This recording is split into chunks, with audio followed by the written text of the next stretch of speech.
we played Ohio State for the national championship after we had done the same thing against Oklahoma and Texas. The boys came out and they would drop back. We couldn't press. The best defense in basketball is to press all over the court, man to man. But with tall men, you can't do that. So we would drop back and all of them hold their arms up like this. And the other team would holler zone.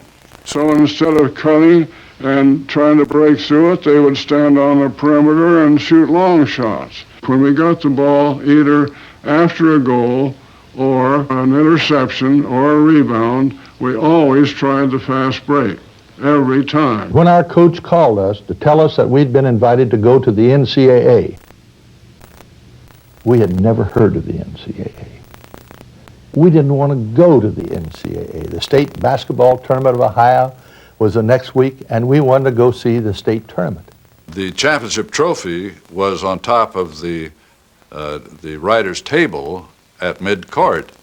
And at one point in the game, Bobby Annett, our captain, was going for a loose ball near the edge of the court, dove for it, and went right over the top of the table, hit the trophy, clipped there was a small figure of a man, a basketball player, on top of the trophy, clipped it right off, broke the trophy, so that later when, after we'd won and they presented the trophy to us, they had to present it to us holding the figure of the man on top. You played a regional tournament and established the champion between, let us say, the Midwest and the West. Then that team played in the final game of the NC2A. In 1940, that was the second year of the NC2A, and the finalists happened to be Indiana University and the University of Kansas. So that was the only game. 1941, my junior year, we won the conference, the Rocky Mountain Conference, and it was a very simple form in those days. The 4 teams played in the West, met in Kansas City, and 4 teams had a playoff in the East, and then the winner of the East met the winner of the West for the national championship. Over 7,200 fans here tonight in Kansas City, where Eastern champion Wisconsin meets the Kings of the West, the Washington State Cougars. Here's a pass into Gene England. He scores. Badger coach Bud Foster receives the championship award. Stanford in the forecourt against Dartmouth's man-to-man defense. Howie Delmar with the ball, top of the key. He scores. The Indians with a big lead. Working with the ball is Delmar, way out there. That's right, and we had George Mikan in there, and they had a young fella that played against him, and I remember so vividly now because the day after the tournament, we took a walk. We asked George where he went the day of the game. He walked about 8-9 miles sightseeing in New York, and he walked us right out of the tournament. We thought we'd had a good year. Didn't play well in what we thought was our final game, and we were sitting around being disappointed when the phone call came that Arkansas, on their way to the tournament in Kansas City, had been in a car wreck. And as I remember, one of their players was killed and several were injured, and they asked us if we would take their place. Utah leads by 2 with 10 seconds to play. Here's a bad pass, picked off by Murphy, over to McGuire, a long one, he hits! It's overtime! This young Utah team already played in the NIT, Dartmouth in the championship game for the second year. Arnie Farron at the line, score tied. Arnie again. Score tied, just seconds left in overtime. Jump ball controlled by the Utes. Over it goes to Arnie, back to Herb Wilkinson, long one, he got it! The people in the 40s, the Mikans, myself, and others, presented the information or the knowledge that if you took a big kid early in his life and started to train him, that he could play basketball. In that particular time, I think we had much interest as we have right now in basketball. We had that same interest in the East, especially in the Garden, especially in New York City.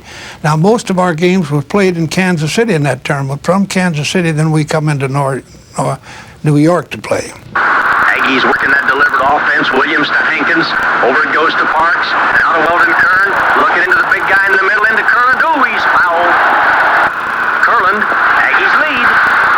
Curlin and Dolph Shays in the jump ball. Aggies control the tip. Moving it around the outside. Looking into Curlin. There he gets it. He hooks. He misses. Goes after it. Sticks it back. Dolph Shays. New York University down by 4. This may be their last chance. Shays with the ball. A bounce pass. Stolen by the Aggies. The mystery had gone out of it. We weren't little boys anymore. We were very deliberate in our actions in the 45-46 season, and we had as our goal to repeat and win the NCAA championship. Because it was the first team in the United States that ever played back-to-back win the national, and we did in 45 and 46. Here's sophomore George Captain of Holy Cross. The senior center of the Sooners, Gerald Tucker. Sooners working the ball. Landon behind the back pass to Tucker. He's fouled. What a pass. Score tied. Tucker with the charity. Jump ball over to Captain. Holy Cross leads. Crusaders in control now. Over to Offering. Long one. Crusaders win. The East is back on top. Kentucky's had a great tradition almost as long as I can remember. Adolph Rupp came here in 1930 and began building that tradition. We had Alex Groves at center, and you don't have to apologize for him for a center. We had a kid by the name of Barker that just wanted to pass and build and do. He'd shoot once in a while when he felt like it. He was an excellent defensive man. And on the other side, we had Jones, a boy from up here in the mountains that stood about 6'5", weighed about 210 pounds. He was a tremendous rebounder. I also had on there Ralph Beard. If you stopped him, you hurt us tremendously. Rollins at guard in the game against Holy Cross in Madison Square Garden. He guarded Cousy. And he held Cousy no field goals. Kentucky just about to wrap up its first ever NCAA tournament championship. And that's it! The Wildcats are the national champions! Folks are starting to call this team the Fabulous Five. There's Alex Groves, the MVP.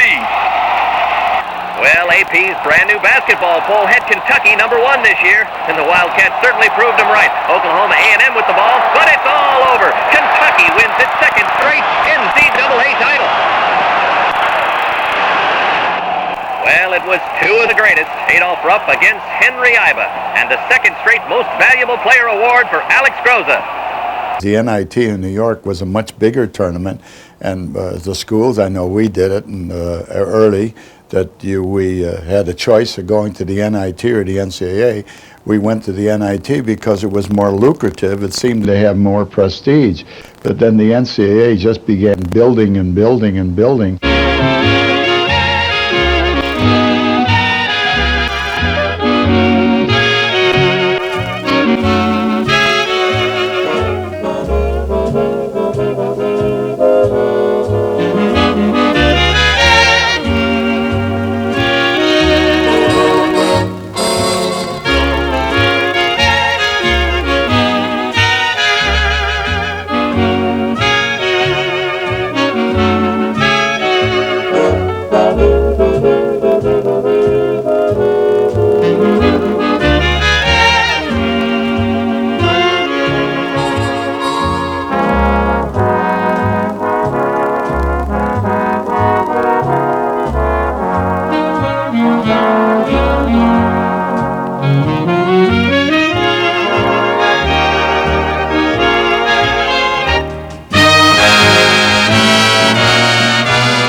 CCNY passes it in against Bradley. There it goes to Al Roth. A layup, he scores. Braves play the ball in over to Gene Melchiori. Little guy drives from the left side, misses a reverse. Picked up by Schlickman, back to Melchiori. Scoop is up, good. Nat Holman's Beavers on the threshold of their first NCAA tournament title. It's over, they've done it. CCNY wins the crown, 71-68. The University of Kentucky had won an NCAA championship in 1948. The next year they won another NCAA championship in 1949. And then I came to school and we won it in 51. So 3 out of 4 years Kentucky won the NCAA basketball championship. Kansas State and Kentucky battling for the rebound, comes off, Spivey gets it, fighting free, turns, spins, long pass down court to Hagan, wide open layup. Frank Ramsey pounds down court, the little playmaker looking for an opening, goes to the middle over to Watson for the jumper. A little bit of bluegrass heaven to be a Kentucky basketball fan these days. 3 national titles for the Wildcats and for Adolph Rupp. They just love to play basketball. Bill Hoagland, Lynn Hart, Kenny, those guys, and we did everything together. We went every place together. It was like a big family, and Fogg was the head of the family. Come on, boys, this is it. Let's go. Come on, let's go. Clyde Lovellette. St. John's having a tough time with Kansas tonight. Peterson over to Ronnie McGilvray. Little guy around the key, breaks to the baseline, goes under, spins for 2. Jayhawks running the play. Lenhard with the ball over to Hoagland to the top of the key into Lovellette. There's that hook. Mark it up. The Jayhawks are on their way to the national title. Dean Kelly fires and misses. Clyde has the rebound. It's short. Goes again. 2. We did win rather easily. I remember I got to play the last 29 seconds. All right, boys. This is going to be the toughest season a University of Kansas team has ever faced. I know it. I've been here a long time. I've seen them come and go. And I just tell you, you're carrying a terrific load on account of last year's great NCAA champion. Al Kelly at the free throw line. Fogg Allen of the Jayhawks and Branch McCracken of Indiana coached against each other in the 1940 NCAA title game. Bobby Leonard up court for Indiana. Gets it into Don Schlun on the post. The big guy scoops, and it's 2.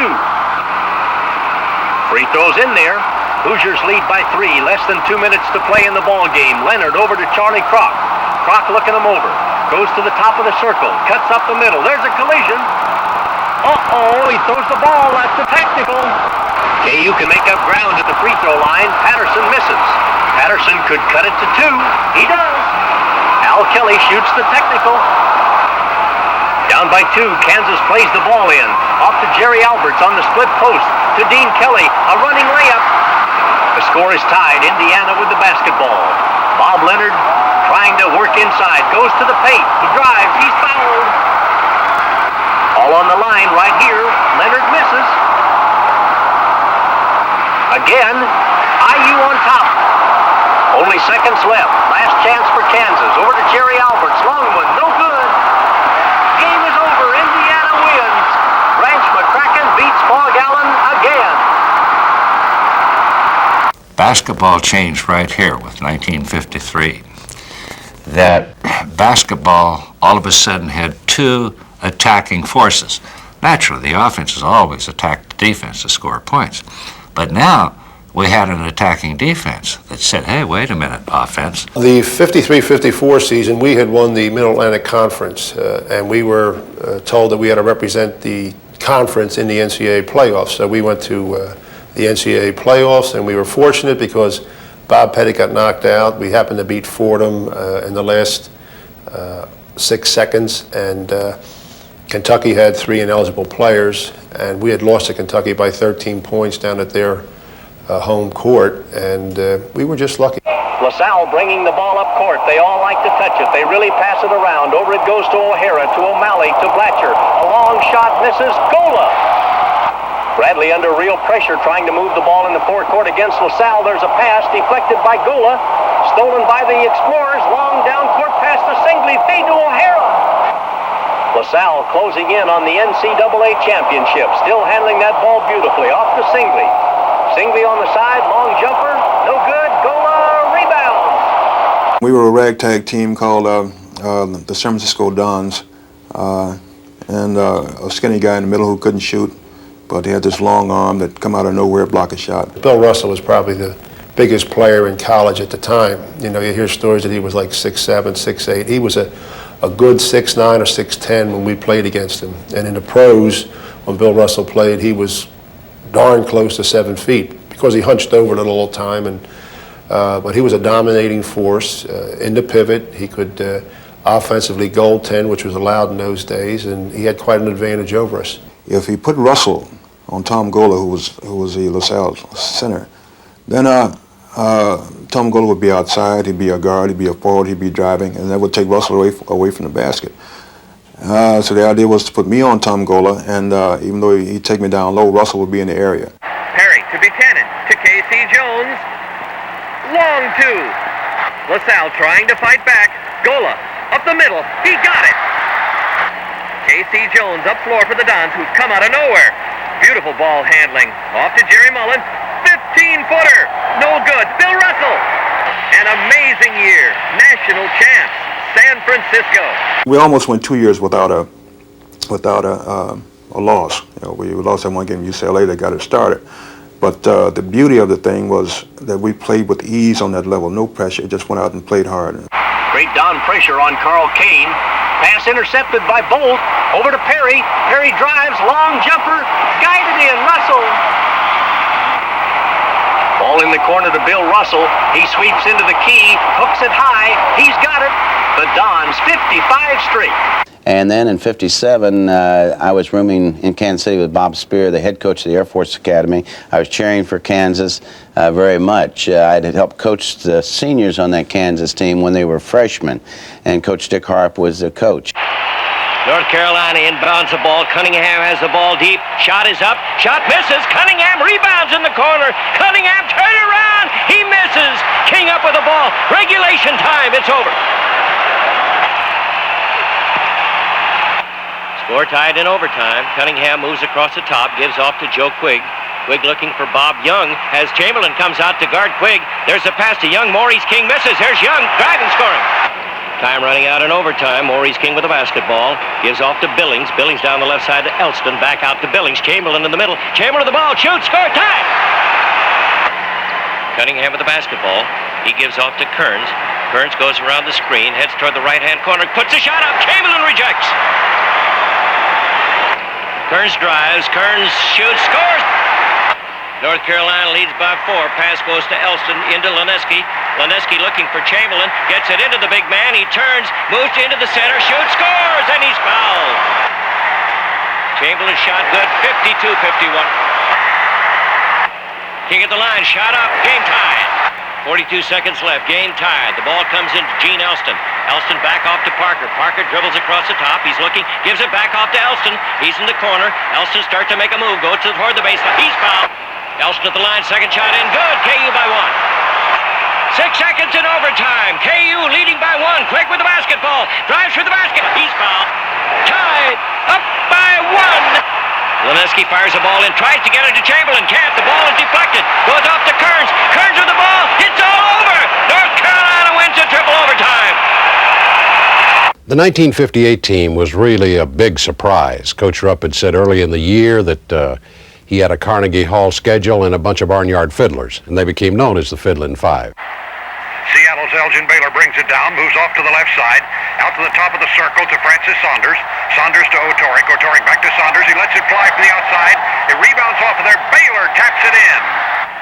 Kentucky's Vernon Hatton has it, fakes, drives for the basket, goes under, lays it in.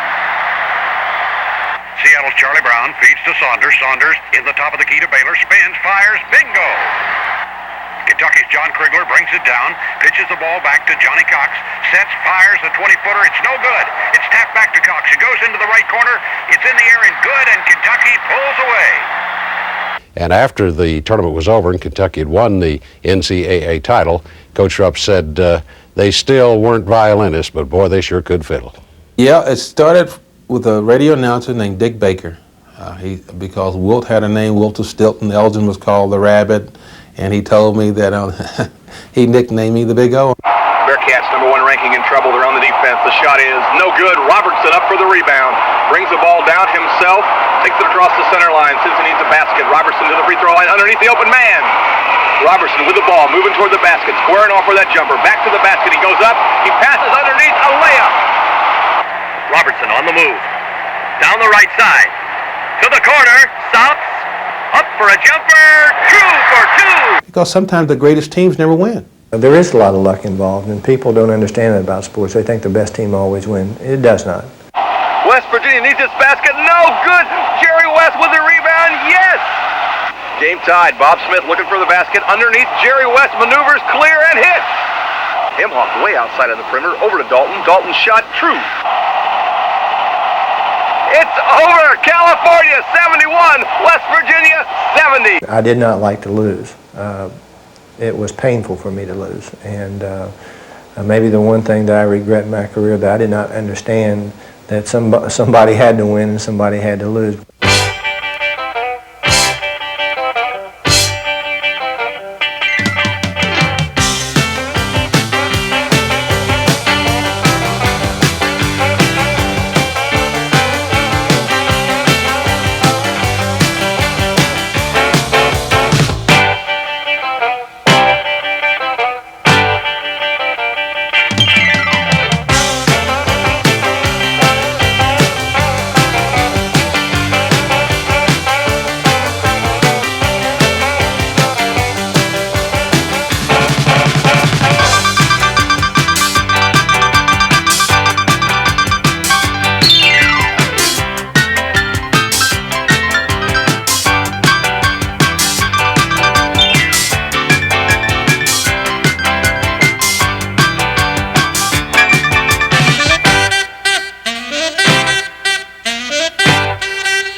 The thing that we had to get over was some of the youth on our team. We had 3 players who started. It was the first year we'd ever played.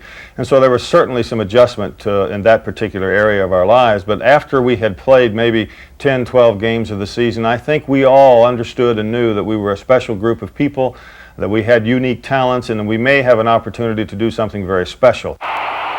Noel dribbles a basketball, feeds off to Havlicek. Havlicek holds high, now moves toward the middle, gives to Siegfried. Siegfried goes left with it, feeds off to Roberts. Roberts with a hook shot. It's good! Ohio State's ball. Noel off to Lucas. He one-hands the basketball, turns, shot is up, bullseye. Siegfried gets the ball off to Noel. Noel down the middle, passes off. Lucas shot up, good! He's fouled. Lucas free throw in there. California's ball, shot is up, it's no good. Ohio State has control of the game. Feed off to Noel, down to Havlicek, drives in, hands it up, and it's good. Kell brings the ball down court. Ohio State in command of this basketball game. There's the feed off, pass is stolen. Ohio State's basketball, give to Bobby Knight in for the layup. He misses, tipped up, and North's good. It's all over. Ohio State wins by 20, 75-55. Ohio Sate had great athletes, and Lucas Havlicek and Siegfried and Noel. They were a super basketball team. They had confidence. They had won the national championship the year before. They had won 32 in a row, and there were many observers and coaches included that felt that we should not even show up for the ball game. I had no idea that we belonged on the same floor with Ohio State. They had just in my mind reached gigantic proportions. They didn't belong in the college game, a super team, you know. But they've got an old adage: if you're supposed to beat somebody, beat them early. And we looked up, I guess, at the 8-minute mark of the first quarter, and we were, 2 or 3 points behind, and all of a sudden this little idea comes in your head, hey, maybe we could play with these guys after all. Heavily favored Ohio State. They cannot shake Cincinnati. Cincinnati staying right in this basketball game. The feed is out top of the lane. Goes off into the corner. Siegfried has the ball bounced off. Now the pass to Lucas. Lucas up with the shot. Perfect. Cincinnati's Bobby Weisenhahn looks for the basket. Shoots. Bullseye. Feed out to Bolden. Bolden shoots. He scores. Cincinnati's come from behind, playing great ball. Feed is into Hogue. Hogue gives it back out to Yates. Long shot. Good! Cincy in command. Bolden with the basketball. Moves to the left side. Shoots. Scores! The Battle of the Ohios is over. Cincinnati wins! We knew how to play. We had role players on our basketball team, and some could rebound, some could dribble, some were complete ball players. But if we could play our style of basketball, take the good shot, and above all, I always told my team, always told the press or the various coaches that we have no All-Americans, but we have an All-American team. Well, I knew every team's plays by heart. I knew every play every team was going to run. When they'd come down the floor and call out a play, I knew exactly what they were going to do. I could pass that information on to my teammates, and certainly it prepared us and made us a little better prepared defensively to do what we wanted to do. I think basically, and I don't have any problem with it, Ohio State had the better athletes, the better basketball players. But again, I go back to Ed Jucker. I think we had the better team. No doubt about it. This is the Ohio shootout. Yates finds Paul Hogue. Hook shot. 2. Ron Bonham in the corner. Goes right up. Yes. No. Off to Havlicek. Into Lucas with the hook. Havlicek has the ball. Down the right side. Therese back top of the lane. Gets his shot up. Hits. Another shot by Bonham, misses, rebound by Hogue, no good. Another rebound, good. 2 in a row for Cincinnati. 5th year in a row for Cincinnati to the Final Four. Thacker with the ball to Yates. Yates shot is up, blocked out of there by Loyola. Harkness with the basketball across the midcourt line. Move to the right side, shot is up, no good, tipped in. Seconds to go, shot is up. 2-point lead, Cincinnati, down court quickly. Loyola, Harkness shoots, unbelievable! Tip to Loyola, Loyola with the ball, pass to Hunter, underneath, shot up, Harkness good. Cincinnati trying to tie. Feed goes off to Thacker. Wilson moves toward the middle. Wilson with a fine screen, underneath, good shot! Nail-biting time, 56-56. Miller with the basketball, looks toward the net, shot is up, good! Long pass, Shingleton, tied in overtime. 12 seconds to go. Loyola moves the ball toward the basket. Feed is off to Harkness. Harkness at the baseline. Shot. No, it's a pass to Hunter. Hunter's shot is up. It's no good. Ross tipped it in. Loyola wins at the buzzer. Loyola wins. Cinderella Loyola in the Final Four for the first time. They've done it. And that was the victory for Loyola. And an unprecedented 3rd national championship was lost. We never had a home floor, hardly at all. My first couple of years we did play in the men's gymnasium here. But for 17 years, my first duty every day with the managers when I went to basketball practice would be to first sweep this gymnasium floor where we practiced and then mop it. We were picked as underdog against Duke. No one gave us a chance. They had one man 6'10", another one 7 feet, Jay Buckley and Hack Tyson, and no one in Kansas City thought that the UCLA Bruins would win the game. And the score is 29-30 in favor of Duke. 30-29, 1-1 for Keith Erickson. 6:45 to go to the halftime. Erickson makes it good, tying it up, 30-all. Erickson's second, also good. 31-30, the Bruins back on top. Free throw missed. Rebound McIntosh. The sophomore takes it, passes to Hazard. Hazard in front court. UCLA still by a point to the baseline. Here's Goodrich, jump shooting. Good. 33-30, that was the first for that Duke man. Here's Hazard, short range, 8-foot jump shot. No good. That's Hazard's good territory. Out it comes to Wall. Passes in the crowd underneath. Hirsch gets it up and in. The full court press is on. Ferguson checked the countdown from the Bruin fans, but here's a drive by Vasenak. A dribble drive down the right-hand side. He loses the ball on the floor. Good. Hirsch getting it away. Hirsch stealing it from him. Hazard coming up court now with 5:27. Hazard dribbling on the outside. Vasenak with him to Hirsch. Down to Kenny Washington driving over Mullins, banking it. It's blocked. Goaltending. Tyson. Here's Mullins getting by Hirsch, breaking up the press, shoots from 20 feet. Off the rim, no good. Mullins on the rebound, stolen by Hirsch. The Hazard, 2-on-2 on the break, 2-on-3, 3-on-3. Washington the trailer. Bank shot, Washington, no, he doesn't bank. And Duke hastily brings a man in. Long pass, here's 2-on-1. Tyson drives in and misses. The follow is no good, and McIntosh gets it. Oh, brother. Duke is befuddled. Here's a jumper by Goodrich. Good. In a minute and 23 seconds, because of the 2-2-1 full court zone press, the score was 45-30 in favor of the Bruins. That was the ball game. I wanted a program to have, and to hold a program of so size just like this out isn't handy at all. So I got the habit of rolling up. But on this program, which people didn't notice, I would have many little facts, reminders to myself. For example, on one of the things that I would always have on there, which coaches don't like to admit, but I would have the names of the poorest free throw shooters on the other team and the best ones. I would know who we'd want to play more aggressively, not foul intentionally, because we would never do that. Michigan's basketball with UCLA in command. Leaping high, Kenny Washington. He brings the ball past midcourt. Great outside shooter. Set, shot up, good. Cazzie Russell. UCLA in command of this game. Give is to Washington. Washington into McIntosh, setting up the screen. McIntosh turns. He's being guarded very closely. Gives to Goodrich underneath. Shot up. Good. 42 points for Goodrich. When we hit the floor and finally matched up at the center circle, I saw a look in the eye of the opposition that I hadn't seen in the opposition all season long. And there was one of commitment. They were playing for more. They were playing for much more than just the crown. I think back then, even though it wasn't discussed or written about very much, it was five basically who people considered were Southern whites playing against five inner city blacks. Pat Riley, great foul shooter at the line for the University of Kentucky Wildcats.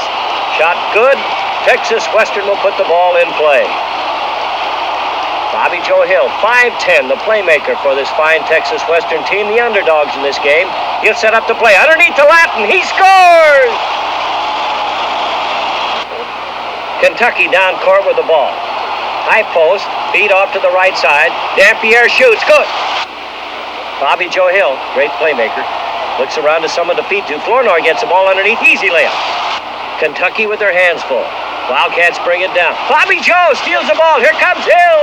Hill in close. He scores. The crowd loving Bobby Joe Hill's great steal. Kentucky once again bringing the ball up to midcourt. Bobby Joe Hill on the guard. He steals again. Bobby Joe Hill a breakaway. Scores. Kentucky fighting to stay in the game. Crone gets the ball to Giraz. Giraz moves across the left side. Feed is off to Riley. Good. Texas Western in command. Bobby Joe Hill with the basketball. Feeds a high pass to Latin. Latin turns. Texas Western on the way to an upset here tonight. Pass off to the left side toward the baseline. Turnaround. The give is back deep. Coming across the top. The feed off to Bobby Joe Hill. He drives toward the basket. Shot up good. Now that I look back on it, and actually one of my players, Bob McAdoo, who played for me not too long ago, said that that game meant the difference between where he was going to go to school. He said it was okay then for Southern blacks to go to North Carolina or to go to schools in the South, which at that time didn't have many black players. And it was almost a breakthrough, I think, for a lot of the kids. For me, the 60s meant the whole phenomena of black pride and black consciousness. I felt that very strongly. Now the two championships that we had won in '64 and '65, and the fact that Pauley Pavilion was opening up in '66, I'm sure, were the reasons, or among the reasons, that Louis Alcindor came to UCLA. Coach Wooden really was, if you, to phrase it most simply, he was like my kind of guy. He was very direct, he was very honest, he didn't pull any punches, he had a sense of humor, but he was about discipline. And I identified with all of those values. He put it in terms of he didn't expect us to do anything that he couldn't do. But you know, here he was, an A student and a college All-American. I define success as peace of mind, which can be attained only through self-satisfaction in knowing that you made the effort to do the best of which you're capable. Lou Alcindor was a sophomore that season, and we had never seen anything like that before. Just warming up, we knew we were in serious trouble when we saw that giant walk out and saw what he could do and his reputation. Of course, the night before, he had played Elvin Hayes in the big matchup of that tournament, and had handled them pretty easily too. So we figured we had done the best we could. Hooper giving to Don May on the right side. May looks, gives in the corner to Klaus, to Sadlier on the right side, and the pivot to Glender Terrain. He fakes, puts up his shot, blocked by Alcindor, and he pulls it out of the air. And here is Shackelford getting open with 15 feet, missed the shot, tapped it in the air, and good by the little guy, Warren. Here's May with it, tries a jump shot off the side, no good. And Don May has lost that magic touch tonight. He put on the greatest show of the tournament last night when he hit 11 shots in a row at one stage. Warren gets a step on Hooper, makes it, and Hooper fouls him. 64-42. UCLA battles back. Off on the right corner, it goes to Shackelford, into Alcindor. Alcindor flips it outside to Warren. Off to Allen. Here's Shackelford wide open with a 15-footer, beauty. On the right side to Shackelford, back out to Warren. Warren gives back to Shackelford, into Alcindor. Alcindor turns with his jumper, hits it. Alcindor goes out, holding up a victory sign, shakes hands with Coach Johnny Wooden. We'd only lost to Houston by 2 points in their home, with a lot of emotion on their side, and I had definitely a subpar performance because I was coming off of an eye injury. We had everything to prove. We had been out of the first place ranking. Houston had been given first place ranking, so we had everything to win, and they had a lot to lose, and they weren't prepared to play. No question about it, UCLA is the best team. Ball is tipped out, goes to Warren. Warren behind the back, moves the ball to the left side, taking his time, gives to Shackelford. Around one man on the baseline, shut up, bullseye. Vern Lewis dribbles down court for Houston, ball deflected, but Chaney picks it up. Chaney's on, pass is blocked, taken away by UCLA. Coming down court, Lucius Allen on the left-hand dribble. He's underneath, great feed, Lynn shot good.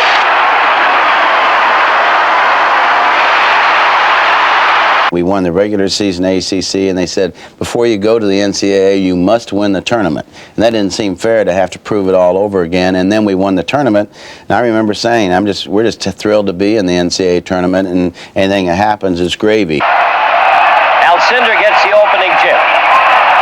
Wooden going for his 4th championship here tonight. Ball in the middle of the court to Warren. Warren goes left, then right. Now dribbles toward the baseline. Goes to the baseline, may shoot. No, instead gives back to Shackelford. Shackelford, top of the lane. Coming down the middle, Allen shoots. Good! North Carolina's Larry Miller, the All-American in the corner. Shot is up. No doubt about it, UCLA's game. There's a stolen pass. Ball down court. Feed is off to Allen at the corner. It's good! This is truly a great basketball team. I've been reluctant to say so earlier in the year, but I believe at our best we're the finest basketball team that has ever played college basketball. My senior year in 1969, people just didn't think that we were going to lose, and we didn't. Boilermakers on the attack. Billy Keller setting things up. Purdue trailing out of George Farber. Rick Mount on the pick. It's up. Good. Bruins with the lead. Heights with the dribble. Into Alcindor. 2 more. Curtis Rowe over the timeline. On the dribble, moving in, spins around. Off the glass, good. It's been a frustrating game for Mount. His shot this time is up and good. Kenny Heights inside to Rowe, almost stolen. Rowe recovers. Now to Alcindor, the fake. Good move off the glass and good. The Bruins trying to add to their lead. Alcindor back to the basket, gets the ball in the lane. The hook, good. The free throw, no good. Alcindor on the rebound, up, good. And for UCLA, that's 3 straight titles. When you come on the basketball floor each day for practice, to me, you're a basketball player. In a sense, you're no longer a person or a student at UCLA. You are a basketball player. And I want to relate to you and your teammates as basketball players. And from this group, I want to try to develop the best basketball team we can have. And you're a basketball player the entire practice. As soon as practice is over, the very instant practice is over, you're not a basketball player. You're a student.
I never mentioned winning. Now, it didn't mean that I didn't want to win, and what's the common sense of what winning is? Yes, I wanted to too. I wanted to outscore people, yes. But I felt that even that was accomplished better by having my players concentrate on making the most of what they have and then putting that to use with our group. The coach had me starting off playing in front of artists, and they would just lob the ball over my head, and he would get easy layups. And then I called a timeout and went over to the coach and said, "Coach, I can't play in front of him because I'm giving him too many easy baskets, and they can do that all night, and we'll lose." So he said, "Well, play behind him."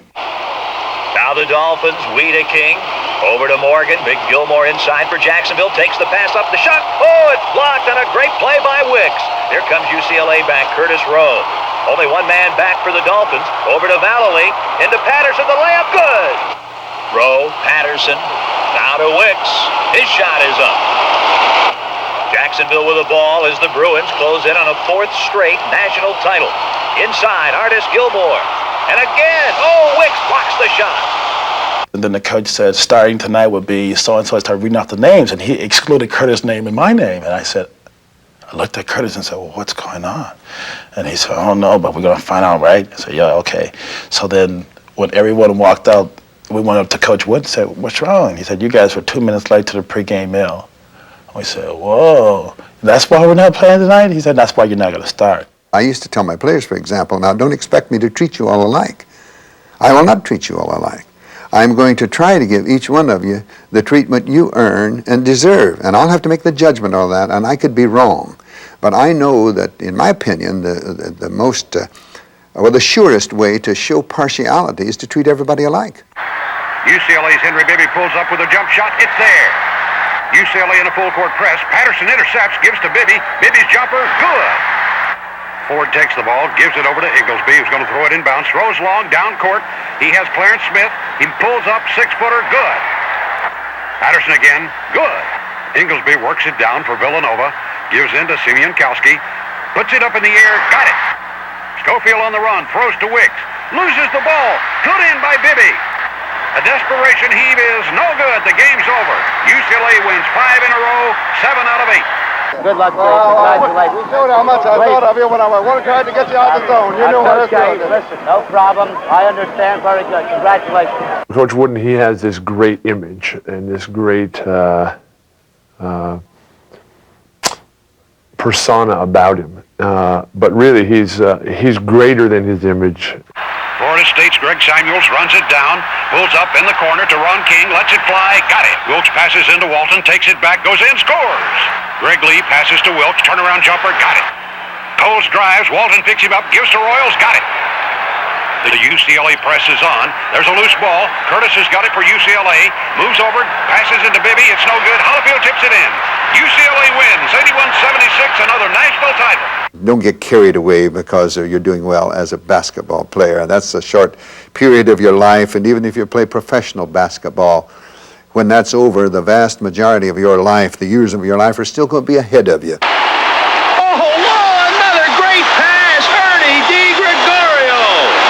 What a night for UCLA. Holyfield into Walton. He turns up good. Tigers need a bucket. Over to Larry Finch. Inside Keenan and the jumper. Bruins looking for Walton. Inside again for two. Oh, what a game it's been for Bill Walton. Craig Lee inside. Oh, look at that pass and Walton. It's been the Bill Walton show here in St. Louis tonight, and there he is.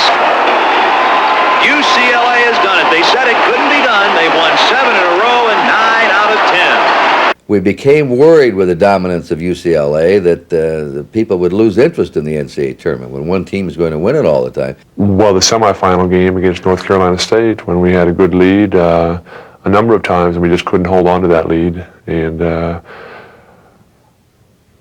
you know, we like to say that we beat ourselves. I'm sure the people in North Carolina say they whipped us, but that was a very, very tough loss for us, and one that I'll never forget or ever get over. Game here, the Wolfpack. It's David Thompson moving in, and the jumper's good. It's the end of a dynasty.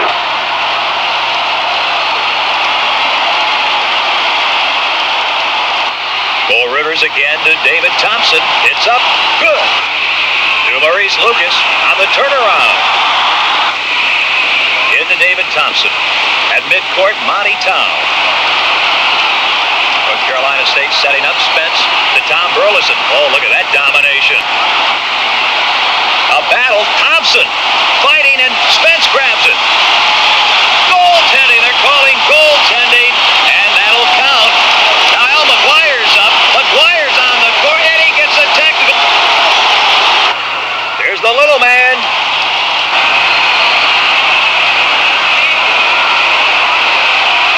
Whatever success we've had, I have to give a lot of the credit to Coach Wooden, because I learned so much about basketball from him and about teaching, and that's what coaching is. It's basically teaching. 8 seconds to go. The Bruins must score. Marcus Johnson, Richard Washington, 3 seconds. He scores. The Bruins win it. That's John Wooden. This is the great coach's last game, trying for championship number 10. Here is Myers going up for a jump shot. It's there. Kentucky's Jimmy Dan Connor hands the ball to Kevin Greavy. Greavy moves to the top of the key, slides off to the left, puts up a left-hander that's there. UCLA's Pete Turgevich brings it down, passes off to Richard Washington. Washington kicks it back out to Drollinger. Drollinger from the top of the key, lets it go. It's there. Turgevich brings it down for UCLA. Passes back out. Andre McCarter with the ball. Coach Johnny Wooden close to that 10th national championship. Here drives McCarter. It's good.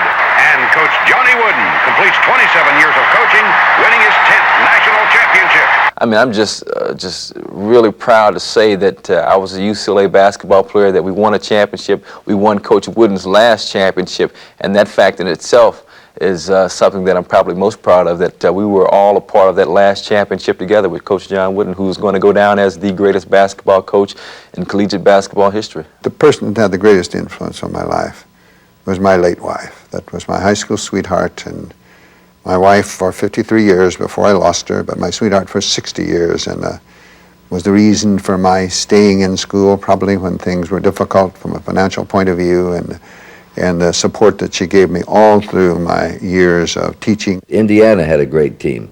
I did their championship game when two Big Ten teams played in Philadelphia, Michigan and Indiana for the national title. That was Bobby Knight's undefeated team. We had played them twice that year. They had blew us out one time, and one time we had took them to the wire, and they had a great team. Coach Bob Knight signals for one of his players, Tom Abernathy, to come over as Knight tries to win his first national championship. Indiana on defense. Quinn Buckner makes a steal, heads for the other end all alone, lays it up and in. Indiana's Jim Wisman moving the ball in backcourt, passes off to Scott May, drives to the baseline, puts it up and in. Abernathy with the ball into Benson, turnaround jumper, good. Indiana wins 86-68. The Hoosiers go 32-0. 77, we had gone to Atlanta in the Final Four, and I'd never seen such media coverage. It's like the Super Bowl. And then in 72, we were in Los Angeles, and there wasn't hardly any interest. You only had maybe one or two press conferences. So somewhere, from my standpoint, between 72 and 77, the entire event, the Final Four, changed a great deal. 10 seconds left. Cornbread Maxwell, he'll take the shot. The inbounds pass is not an easy one. There's the long pass. Whitehead, go! Jerome Whitehead! Is it good? It counts! It is good! Marquette Al McGuire has won. He goes to the finals. For the dynamite season, okay? Stay alive on the bench. Play to the best of your ability. That's all anybody can ask him. Don't let us know if you retire. All of us here together. We're going to do it. Ford up with his jumper. He hits it and scores 14-13. Three slipping by. Short jumper. Rebound up by Bo Ellis. Ellis has it 27-18. To Michael Korn, his jumper. He hits it. 14 and a half minutes to play in the national championship game. There's Davis. He has it. Game tied. 43 all. Marquette steals the ball down to Butch Lee. Lee goes for the layup and has it. 63-55. And Marquette has won the national championship. That was Dean Smith who came down. We had fought hard and played just a lot of great basketball games that season. We practiced hard every day. I think that season we didn't have one bad practice, and that's very unusual for a basketball team to go a whole season without having a bad practice. I think when you have a team that has a lot of seniors, people who have had experience playing basketball, and when you know each other, it makes it a lot easier. The way he plays the game, he's solid, consistent, works hard. Tipped in by Gibbons. He is everywhere. They'll shoot soon, though. Gibbons had it knocked away, controls it, and he scores it. Has he been sensational? Roby. Time for Kentucky to add to its lead. It's Gibbons again. Oh! He has 21 points to match his number in this first half. You hear him chanting in the background, goose, goose, goose. And he needs 2 on 1. Oh, they didn't call it. James Lee, a power dunk, and that's going to be it. The University of Kentucky are the basketball champions of the National Collegiate Athletic Association. Larry Bird was 16 for 19 against us. It wasn't that his scoring was so bad or so great. It was what he passed off. I remember telling the players, you know, he attracts everybody to him. Don't everybody go to him, because if you leave your man, he's going to find the open man, which he did for the final basket also, the basket that beat us. Both teams sort of represented America in different ways. You had the Cinderella of Indiana State, and them being unbeaten, and everybody not thinking they have a chance. And then you have a super great player in Larry Bird, you know, carrying them. And then I think our team, where we come from the Big Ten and got a lot of publicity. You know, a lot of people were surprised yesterday, Larry, when you mentioned that you played ball with Magic Johnson in the World Invitational Tournament. Well, you know, me and Magic played together in that game, and you know, it's funny because Magic's such a great passer, but he wouldn't give me the ball. And, you know, and I need the ball. Well, I hope he don't think I'm gonna pass it to him tonight either. But I thought I passed him the ball. Maybe he forgot it. Or Here's the great player Bird.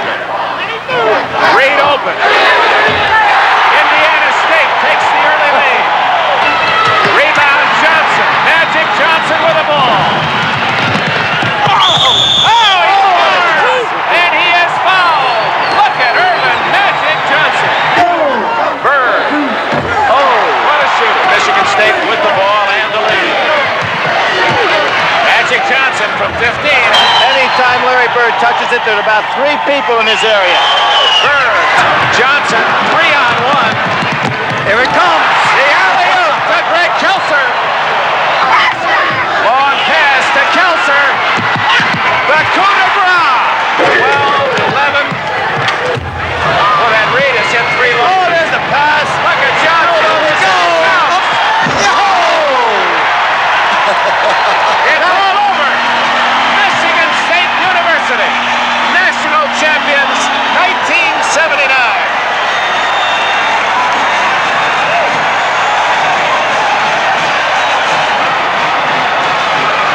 They chant that cry on every campus in every sport.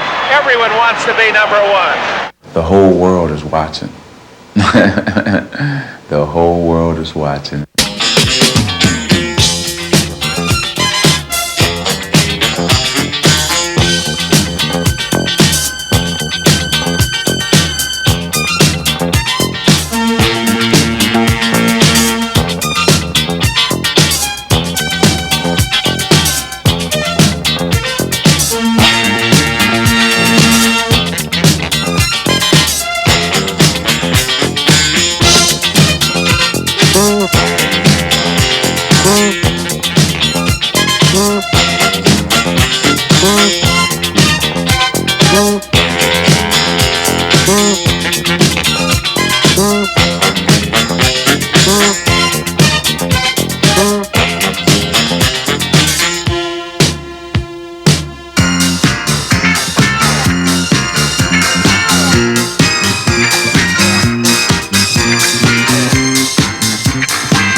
Because of the publicity that I was getting coming out of high school and so forth, I had a press conference announced that I was going to the University of Louisville.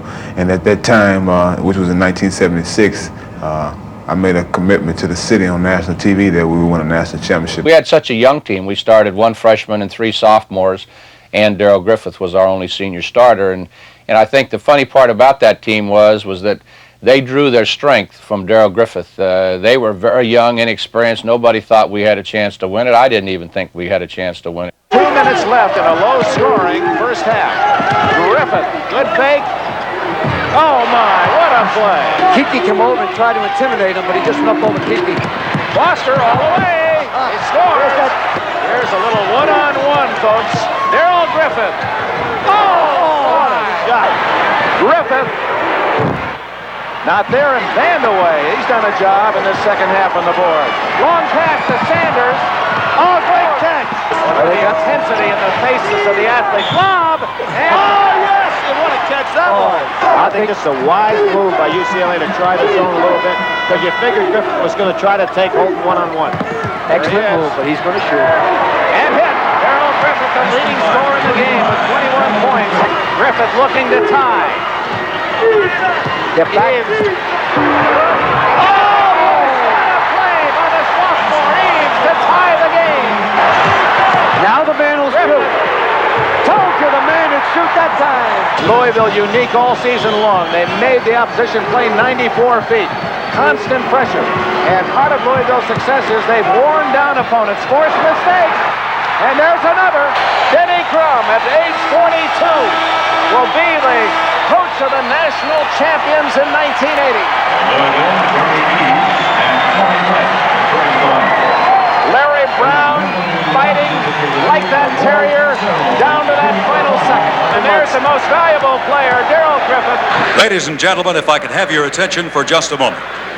The National Collegiate Athletic Association wants you to know that the condition of President Reagan is reported as good. He is out of surgery, and the prognosis for a complete recovery is excellent. 25-24. North Carolina's passing lanes are getting farther and farther apart. Time for one to be picked off if they're not careful. I think Carolina. There it is, the turnover.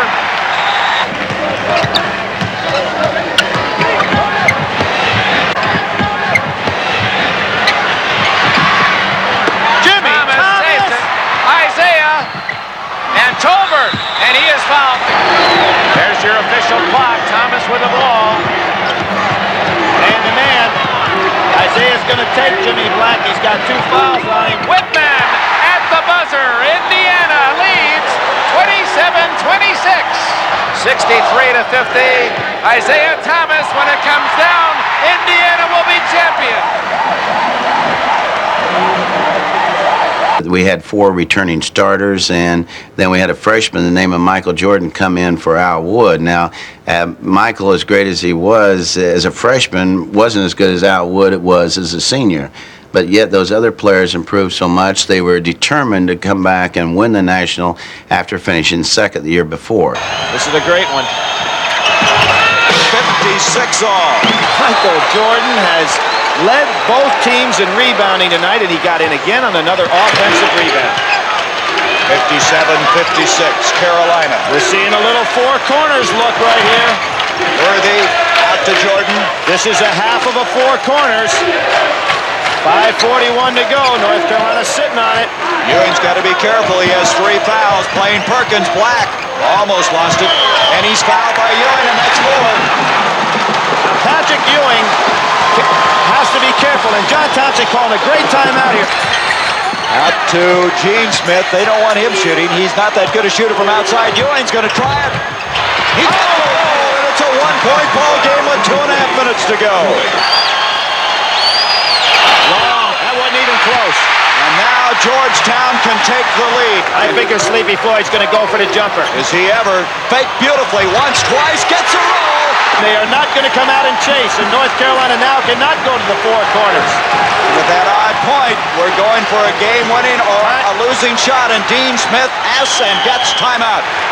That was the 15th lead change we've had in this ball game. We took the timeout, and with 30 seconds to play, and we were running what we call our 2 offense, and that is to go into James, but I thought he would be covered, and I said, Jimmy, look cross court to Michael, and as they got up, I said, Michael, you'll knock it in, and he smiled. They couldn't get the ball inside to myself or Sam. Michael had an open jumper. He took the shot with about 7 seconds left to go, which would have allowed us to at least get an offensive rebound, but you could just tell once he went up, he was confident. His tongue was out. Usually when that tongue is out, it's good. About that time, he saw me over in the corner, and he threw it to me. And without hesitation, I just took the shot. I felt I was open. I felt confident, and I felt within range. Doherty to Black. The time, 18. Shot, Jordan. Michael Jordan. 14 seconds. Brown. Look for Sleepy Floyd. Oh, he threw it to the wrong man.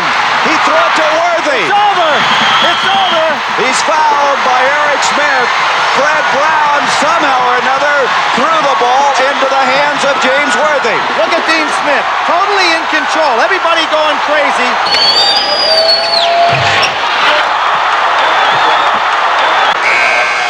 And North Carolina has won the 1982 NCAA championship.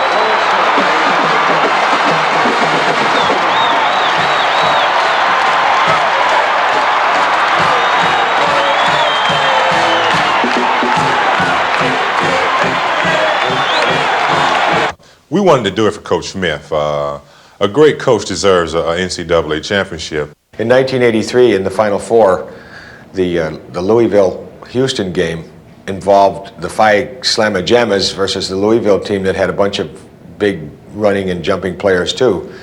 They dunked so many balls in that game, the official underneath the basket felt like he was in a blitzkrieg in London because the missiles kept coming through that basket one after the other, and they went back and forth at one stretch of that game for 3 or 4 minutes and had nothing but dunks. I mean, monstrous dunks. And we were just running on the baseline, getting out of the way like it was a bomb coming after us. Survive and advance. Survive and advance. After we won, if you'd call us in the locker room, come and say, oh, by the way, you have to play 2 more games. Kids, fine, let's go. You know, we just kept playing until there was no one else to play. North Carolina State, they feel they're a team of destiny. They've come from behind so many times. They've been called the cardiac kids. They won 5 come from behind games in a row to get to the final 16. They got to do it again. They better be careful here. Nobody guarding the inbounds passer. Queen wisely comes back. In the second half, North Carolina State shooting 26%, Houston 50. That's low. Far to Sidney Lowe, but he hits it anyway. Houston now 10 of 16 from the free throw line, and Lowe is hot. He's got the hot hand. They may have to go to him. 8 points. 52-48. You have Wittenberg wide open in the corner. Oh, and it's a 2-point game. Here's Hakeem again. Tipped out. That was McQueen who got a hand on it. Here comes Lowe. Lowe. Wittenberg. He can tie it up. Got to drive to the basket. It's down to 7 seconds. You can see the time. Wittenberg. Oh, it's a long ways. They won it. On the dunk.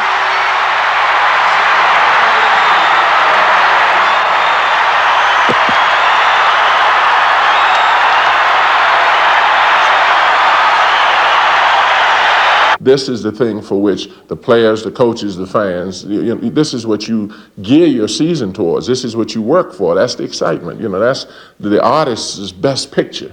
That's the writer's best story. That's the coach's best game. That's what you want in the NCAA tournament. We were a lot like a family. We all stuck together. It was us against the world. That's the way you have to be a good team. Everybody has to be together, and I think that we were, and that's the reason why we were so good. This is one statistic that Patrick Ewing has a considerable margin over Hakeem Olajuwon, and that's on the free throw line. He's shooting 65. On the other hand, Hakeem is shooting 53%. In the lane a little early. So Georgetown, after trailing by 8, has tied it up. Here's Wingate at the other end. He and Olajuwon are amazing how they get up down the court. Reggie Williams, Ewing to follow. Anders is number 33 in red. Ewing. Some shot. No question about the accuracy on that one. Best leaper vertically on the team. Winslow out to Franklin. Hakeem. Houston stepping that zone out. Doesn't even look anything like what Virginia said. There's Winslow with a block. Guy Lewis can't believe it.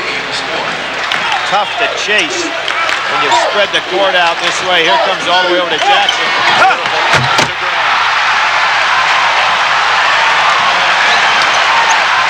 Look at the guy that's happy. It's John Thompson. And the man that he's hugging, Freddie Brown. Remember what 2 years difference makes. The pass is long forgotten right now by Fred Brown. You know what's interesting with that picture? He was hugging him when he made the big mistake, too. Georgetown. That's the ball game. The national champions.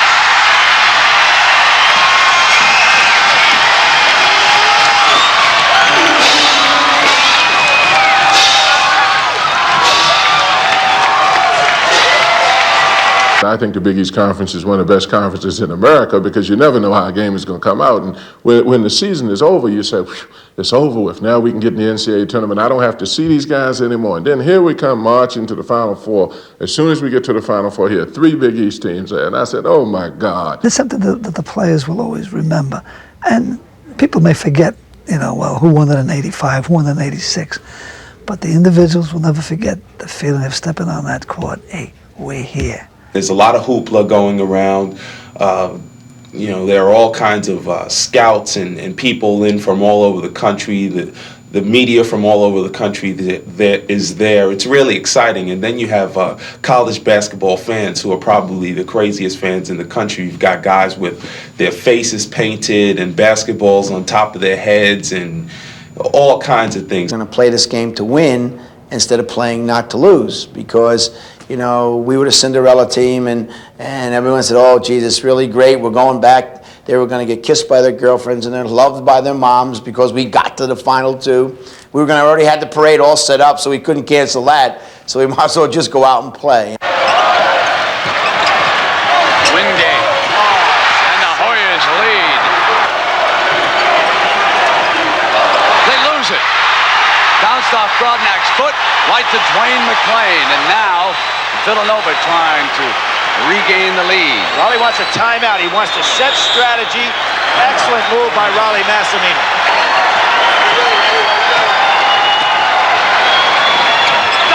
Brodnack's having to help out inside. Jensen puts Villanova ahead at the 2:35 mark.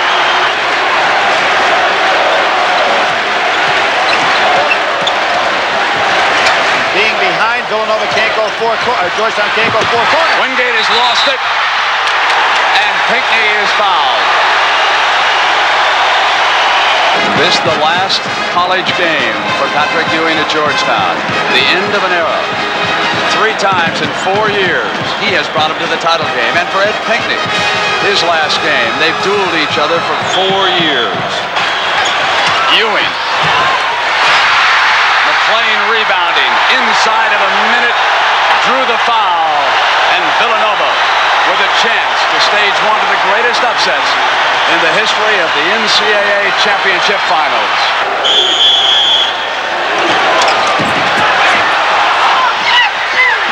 That's it. Villanova has done it.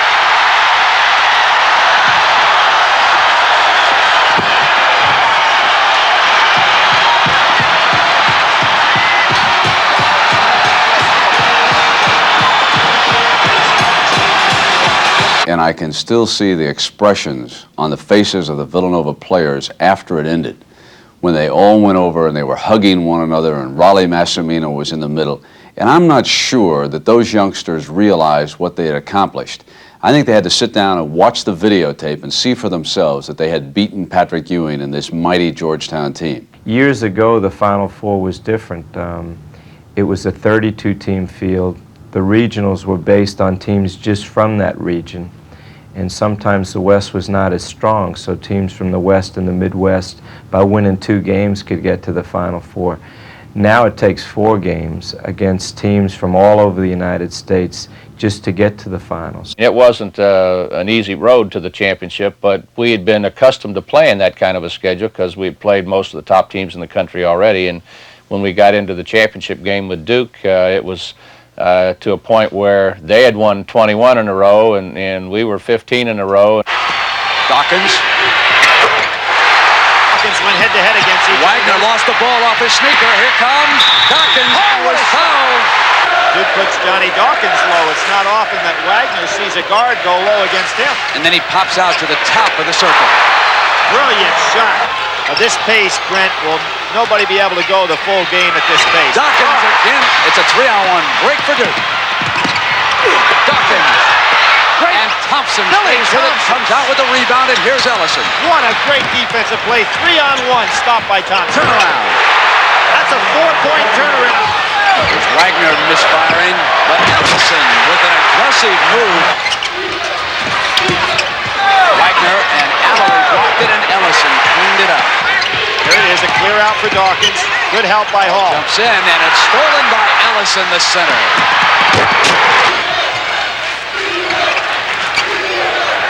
Ellison. It's a one-point game. Louisville can go ahead this trip. Lob. Wagner. They do.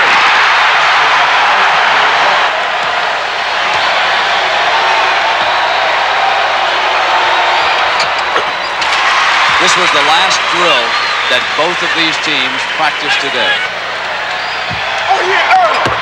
And Dawkins gives Duke the lead.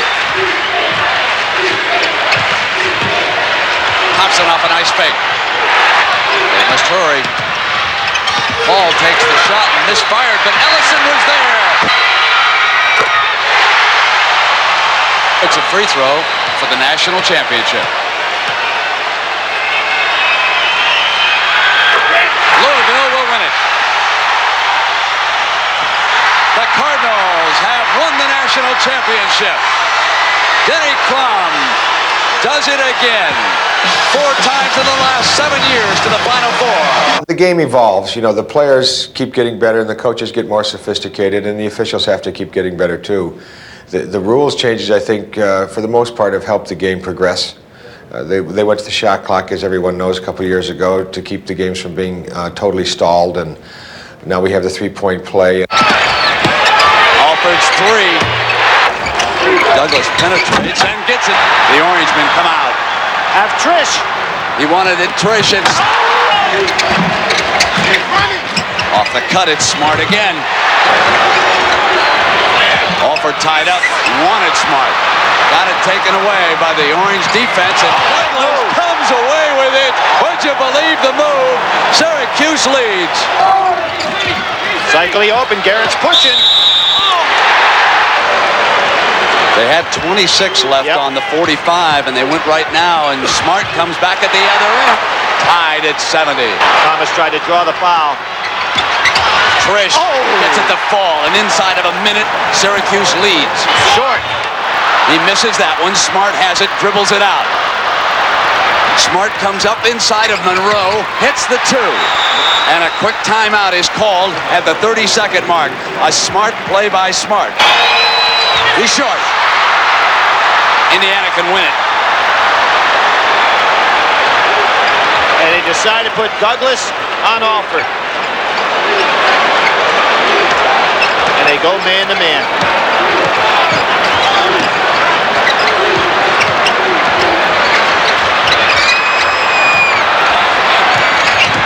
Smart takes the shot. And the Hoosiers with 3 seconds. Go ahead. Nobody stopped the clock.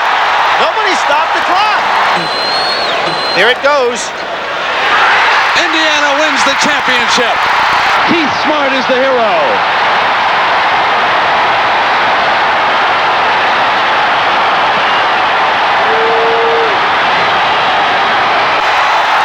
Oklahoma, a #1 seed, will be wearing their home whites, and the Jayhawks in their traveling blue. You might recall they broke out those red uniforms a couple of years ago in Dallas. They have stored them away forever. Loose off the tap, control Oklahoma. And they put up the first field goal. Mookie Blaylock at 2. Just a few moments ago, Larry Brown addressed this team and said, "Don't be afraid of winning." They dump to Manning on the jump hook turnaround. He's 2 for 2. And Seager brings it back out and guns the 3. Here's Pritchard. And Pritchard puts the Jayhawks back ahead. The Sooners are not getting easy field goals here so far in this game. Now the 3 by Seager, a great outside shooter. Running through without the ball. Lob pass to Manning. Can Manning do any more? You know, he's had a game in the first 10 minutes. Grant on that quick turnaround. And again, Oklahoma gets a turnover, and that's number 7 in the turnover department for the Jayhawks. But Pritchard goes and forces one himself, and that's 5 by the Sooners, so not a huge advantage. Now Newton down. Wrap around. Beautiful shot by Newton. Now on the turnover, Manning goes for the home run. No more for the layup. Oklahoma with an opportunity to go ahead, and Seager hits another 3 for Dave Seager, number 6. They didn't get it to him, so Newton will take a 3 and tie. Steal by Manning. He'll put it down. Here we go. King loses the handle. Grace back up, and Oklahoma ties it. This youngster has an inoperable tumor, and for the last few years he has been very close to the Jayhawks. He is a neighbor of Coach Larry Brown, and Larry has been voted the Sports Leader of the Year by the Special Olympics. Into King. There he was. Ties it at 54. And then he throws in a jump hook for the lead. The next to fall would be Oklahoma if they keep it up. Piper, Normore penetrates, drops it off to Piper, and the buzzer. They used the entire 45. The son of Ed Manning is now the second greatest scorer in the history of NCAA tournament play. He has put the Jayhawks up by 3. 14 seconds to go. The Kansas Jayhawks have beaten all odds. They have lost more games than any champion in the history of the NCAA. You have your neighborhood team and you pull for them to get into that tournament, win a couple of games, and then if you get on a roll, get to the Final Four. It's the American dream to win the NCAA basketball championship.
What makes college athletics is the unquenchable spirit, if you will, of the young people that year after year come into college athletics.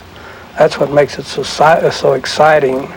It's youth, it's vigor, the unpredictability of competition of 18 to 21-year-old athletes. Walter is really the architect of the tournament, and whatever the tournament is today is to his credit. First of all, he envisioned the tournament that it would be very appropriate to have a Division I basketball championship. Secondly, he put the tournament in motion, first without television, later with television, engineered the whole thing from start to finish. It's the greatest day in college basketball, that Saturday afternoon doubleheader of 4 great teams and all the excitement as the Final Four begins. It's the 4 best collegiate teams in the country. What's top of the mountain? Something like a dream come true, being able to get there. It surpasses the Indianapolis Speedway, the Kentucky Derby, the World Series, the Super Bowl. You look in the dictionary, look it up, and hope it'll say NCAA tournament. It's the single most exciting event in American sport. Excitement, fun, enjoyment, memories. You see the players and you see the look in their faces, they just know that it's that they're involved in something that they will remember the rest of their lives. Like any other player on any NCAA championship team, it's a feeling that you'll never forget. We're talking memories. We're talking good memories. There's no other feeling like it. That big fat ring I wear on my finger. You know, I smiled. I mean, I got one. I got there, and we won it all. To win it, that's heaven.